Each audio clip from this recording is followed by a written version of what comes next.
मल्लिकार्जुन ज्योतिर्लिंग भगवान शिव का एक प्रसिद्ध ज्योतिर्लिंग है।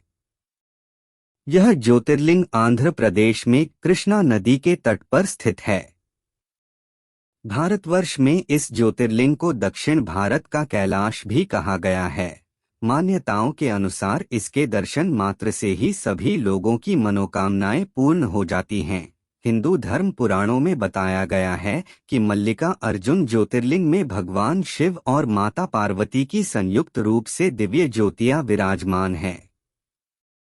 हिंदू धर्म में मल्लिकार्जुन ज्योतिर्लिंग को बहुत ही पवित्र ज्योतिर्लिंग माना गया है। श्री शैल पर्वत पर स्थित यह ज्योतिर्लिंग भगवान शिव के 12 ज्योतिर्लिंगों में से एक हैं। ऐसा माना जाता है कि इस पर्वत पर जो भी व्यक्ति भगवान भोलेनाथ की पूजा करता है उसे अश्वमेध यज्ञ के बराबर फल प्राप्त होता है और उसकी सभी मनोकामनाएं शीघ्र ही पूरी हो जाती हैं। धर्म ग्रंथों में मल्लिकार्जुन के अर्थ का वर्णन किया गया है। मल्लिका यानी कि पार्वती और अर्जुन का अर्थ भगवान शंकर है। पुराणों के अनुसार मल्लिकार्जुन ज्योतिर्लिंग में महादेव और मां पार्वती की संयुक्त रूप से दिव्य ज्योतियां विद्यमान हैं। मल्लिकार्जुन ज्योतिर्लिंग का मंदिर तक पहुंचने के लिए घने जंगलों से होकर गुजरना पड़ता है। पुरातत्व विभाग के अनुसार इसका निर्माण कार्य लगभग 2000 वर्ष पुराना है। इस ऐतिहासिक मंदिर के निर्माण में कई बड़े बड़े राजा महाराजा का योगदान रहा है। इस मंदिर का इतिहास दूसरी शताब्दी से मिलता है। इस मंदिर में पल्लव, चालुक्य, काकतीय, रेड्डी आदि राजाओं ने विकास कार्य करवाए थे। 14वीं सदी में प्रलयवम रेड्डी ने पातालगंगा से मंदिर तक सीढ़ीदार मार्ग का निर्माण करवाया था।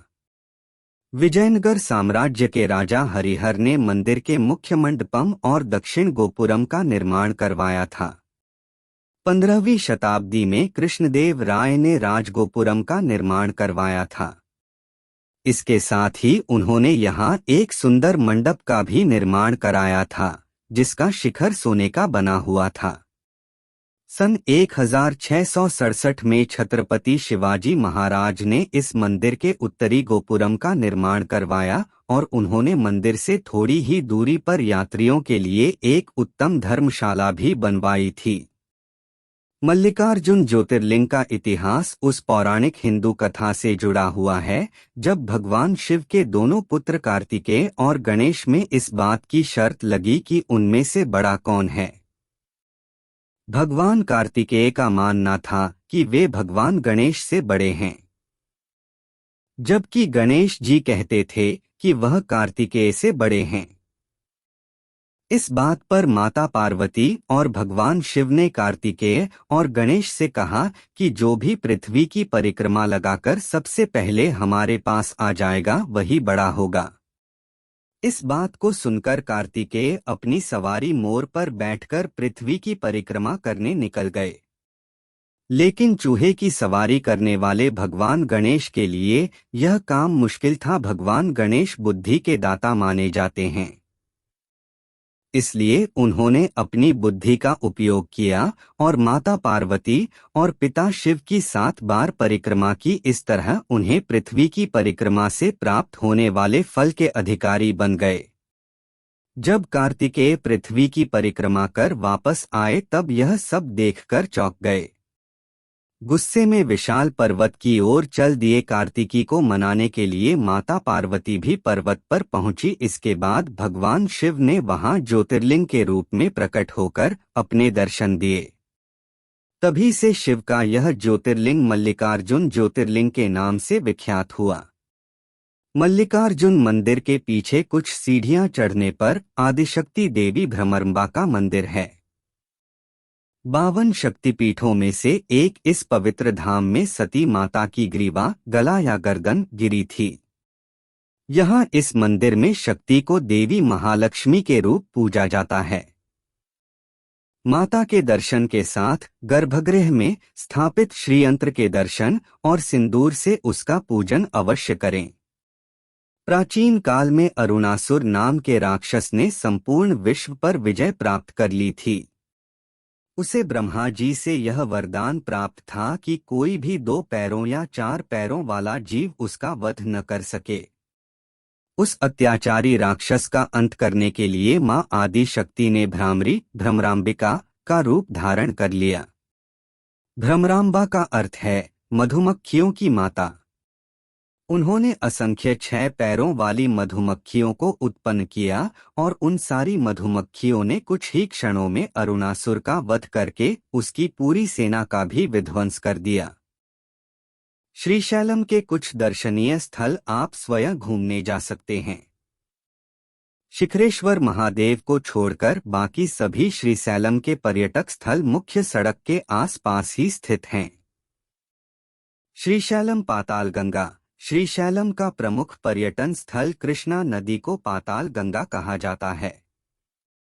पाताल गंगा जाने के 2 रास्ते हैं। एक जिसमें नदी तक पहुंचने के लिए लगभग 500 सीढ़ियां उतरकर नीचे जाना पड़ता है। दूसरा रास्ता रोप से जाता है। रोपवे से जाना बहुत रोमांचकारी अनुभव होता है। बहुत ऊंचाई से कृष्णा नदी, हरे भरे घने जंगल और श्रीशैलम डैम का अद्भुत प्राकृतिक नजारा दिखाई देता है। पाताल गंगा में डुबकी लगाने पर पुण्य की प्राप्ति होती है। श्रीशैलम डैम। श्रीशैलम में घूमने के लिए श्रीशैलम डैम बहुत एक खूबसूरत स्थान है। पाताल गंगा पहुंचने के बाद आप बोट से नदी और डैम की सैर कर सकते हैं। बोट से श्रीशैलम डैम घूमते समय नलमाला पहाड़ियों की खूबसूरत हरियालियों के बीच कृष्णा नदी का विहंगम दृश्य बहुत खूबसूरत लगता है। कृष्णा नदी पर स्थित श्रीशैलम बांध देश में दूसरी सबसे बड़ी जलविद्युत परियोजना है। दिन के उजाले में डैम की 290 मीटर की ऊंचाई से गिरते पानी के दृश्य आपको रोमांचित कर देता है। साक्षी गणपति मंदिर। साक्षी गणपति मंदिर श्रीशैलम से 3 किलोमीटर की दूरी पर स्थित है।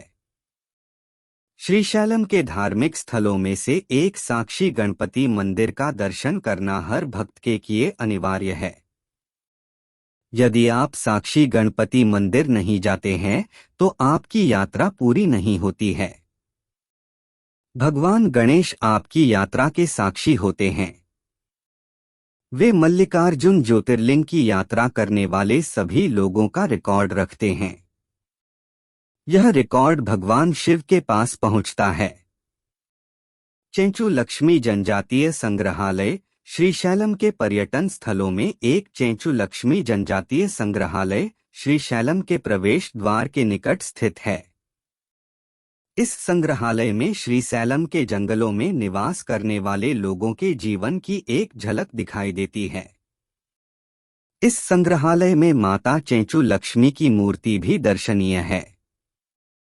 इस जनजातीय संग्रहालय में विभिन्न जनजातियों से संबंधित कलाकृतियां, उनके हथियार, दैनिक उपयोग की वस्तुओं, संगीत वाद्य यंत्र और कई अन्य वस्तुएं शामिल हैं। इस संग्रहालय में जनजातियों के सदस्यों द्वारा जंगलों में उत्पन्न प्राकृतिक शहद को एकत्रित करके शहद बेचा जाता है। पालधारा पंचधारा। श्रीशैलम से 4 किलोमीटर दूर पालधारा पंचधारा श्रीशैलम का आकर्षक पर्यटन स्थल है। यह स्थान एक संकीर्ण घाटी में स्थित है, जहां 160 सीढ़ियां चढ़कर जाना पड़ता है। इस जगह पर भगवान आदि शंकराचार्य ने तपस्या और प्रसिद्ध शिवानंद लाहारी की रचना की थी।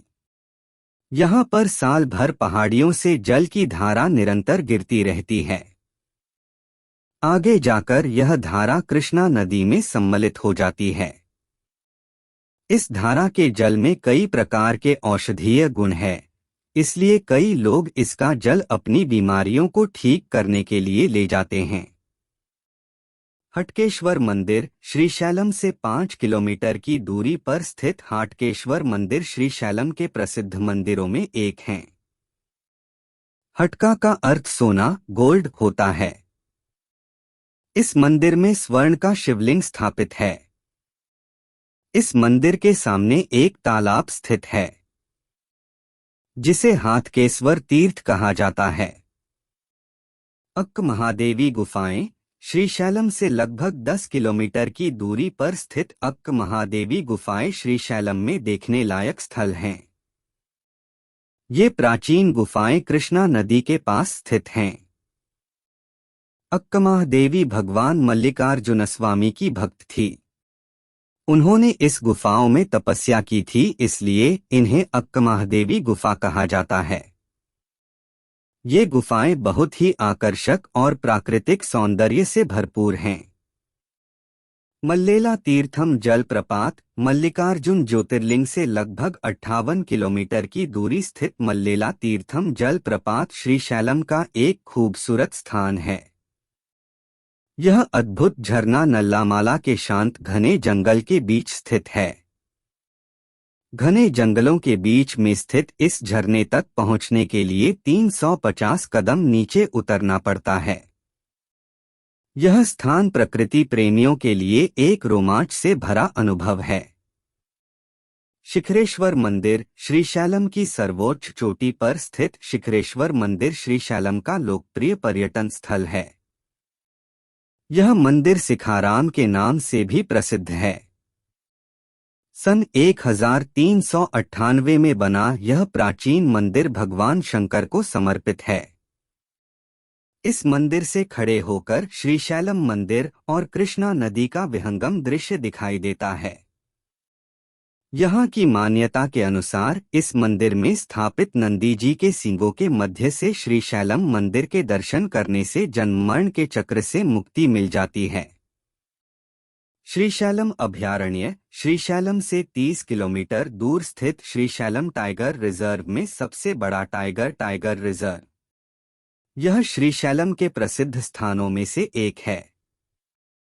यह 3568 वर्ग किलोमीटर का क्षेत्रफल में तेलंगाना के 5 जिलों तक फैला हुआ है। इस खूबसूरत अभयारण्य के अंदर आप बाघ के साथ कई अन्य जानवर जैसे लकड़बग्घा, तेंदुआ, चीतल, चिंकारा, चौसिंघा, पाम सिवेट, जंगली बिल्ली, भालू, हिरण आदि देख सकते हैं।